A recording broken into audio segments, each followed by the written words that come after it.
Hey y'all, it's Elisha, and welcome back to our second and final week of Crafty Michelle's Christmas collab.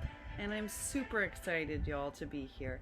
Now, I'm not sure how much noise my new high-powered fan brings. I'm sure you can see it blowing my hair around, and I do apologize. Hopefully this won't be too noisy.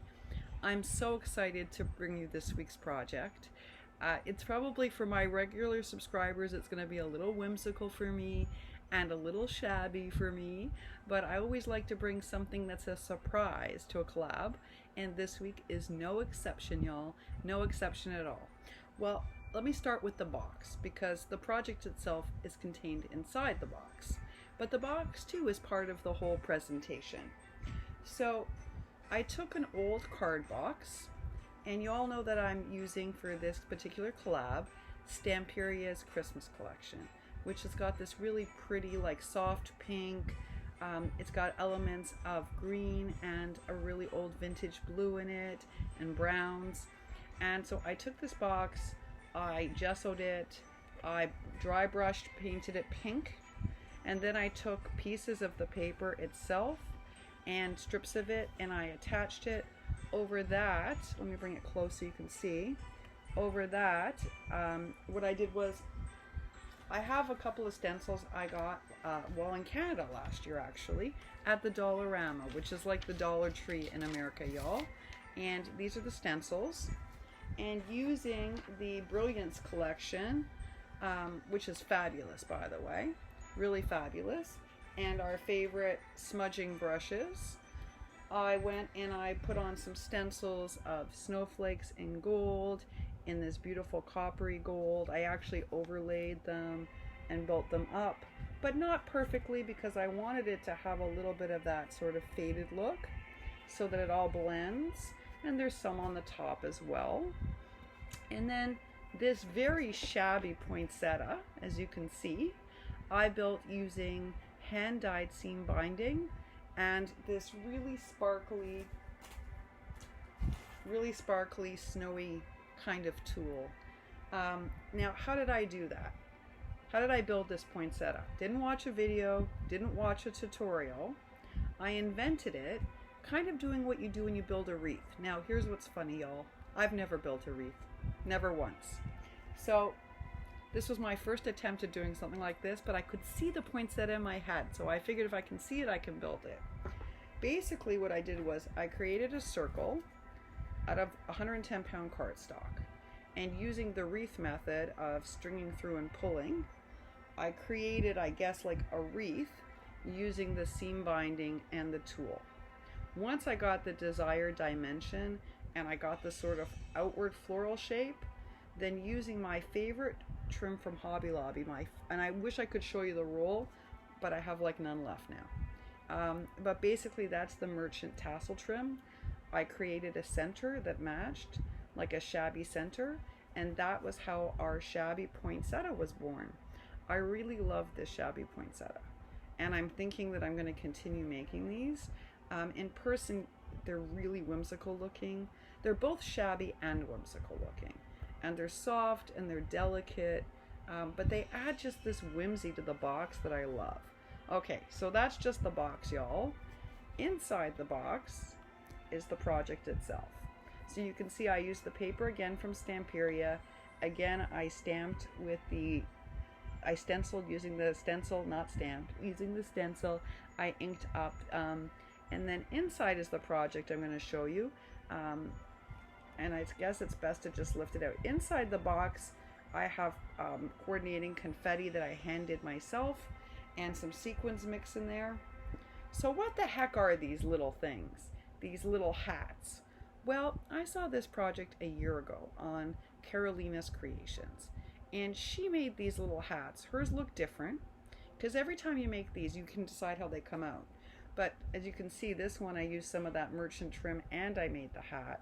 And this one is decorated with pearl trim around the middle section and the coordinating gemmies. This one is much more clean. It's got the holographic tinsel and around the pom-pom. Okay, so what are these? Well, Carolina invented it, which I thought was cool, a Ferrero Rocher fits perfectly. So in my head, when I was inventing this project, it was going to be a box of chocolate I was going to send someone. In fact, a subscriber of ours who has been going through a really hard time. This project was actually is dedicated to Tammy Green Tea Design Company. That's who I had in mind. In fact, that's why I used green in the poinsettias. So I was going to put 3 Ferrero Rochers in here, which I'm still going to do, but that's not what I designed these for. When you use Carolina's original design, the chocolates fit in perfectly, but I altered a couple, y'all, and let me show you why. They look super cute on our glue bottles. And I told you, my subscribers know this. I'm not that girly. I'm more tomboyish, but I do like a little frill. And just like I really love my glue topper, and I use it all the time, I like these 2 for glue bottles. I just think it makes our carts look so much prettier. And so I made them in different sizes to fit different things, and also different glue size bottles. So let me show you. For instance, our deco, our folk art. See how cute this looks? It's adorable, y'all. It's super adorable. And let me show you the third one. Now, I also tested it. So on top of fitting onto, let's say, the Barely Arts glue, it also fits on to lotion bottles. So if you wanted to gift someone a lotion bottle as a gift for the holidays, you could make one of these hats, which are super cute, cello wrap it, and you've decorated the whole thing. And it takes an ordinary lotion bottle and makes it super special. The other thing that you can do is, if you follow the exact dimensions in Carolina's tutorial, and I'll link that down below, they also fit perfectly on wine bottles, and they look really cute as wine bottle toppers. Now, Carolina didn't really decorate hers. She left hers more plain like this one. She did use a little tinsel for the holidays, but she left hers pretty plain. I went a little crazy. Because this was going, Tammy Green is a shabby maker, I really wanted to make this is super shabby. I wanted them to be different. And again, I designed them with different dimensions so that they would fit on different things.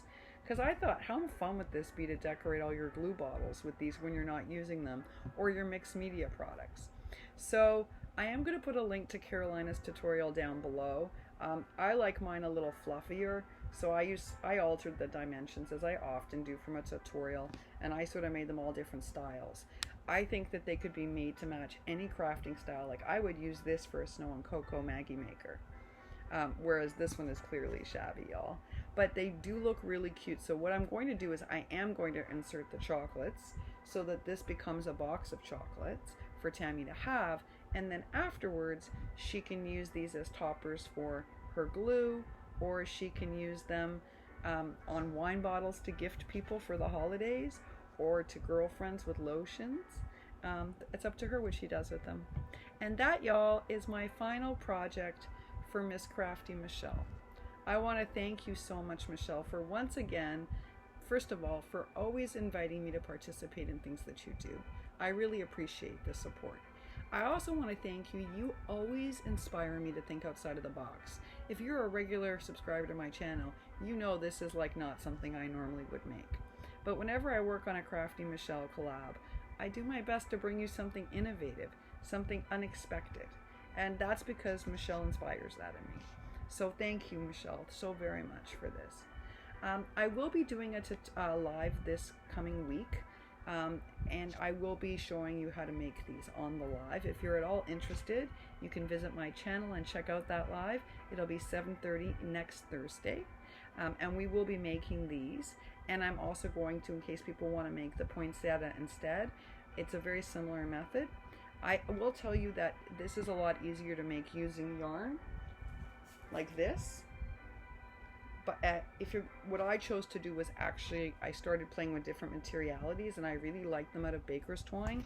But I will tell you that there's no room for a flaw if you do it with the thicker baker's twine. It's much easier to do with the yarn. All right, y'all, thank you so much for stopping by, for supporting this collaboration. If you have any questions at all, please leave them for me down below, and I will answer them as soon as I can. Also, please take a moment to check out everyone's projects. This is our last week, and I know that Everyone is very committed to this collab, and so you don't want to miss out on anybody. A big thank you again to Crafty and Michelle and to all of you for watching. We don't have a collab if you don't watch and support. So thank you very much, y'all. And happy Christmas in July, y'all. Happy Christmas in July.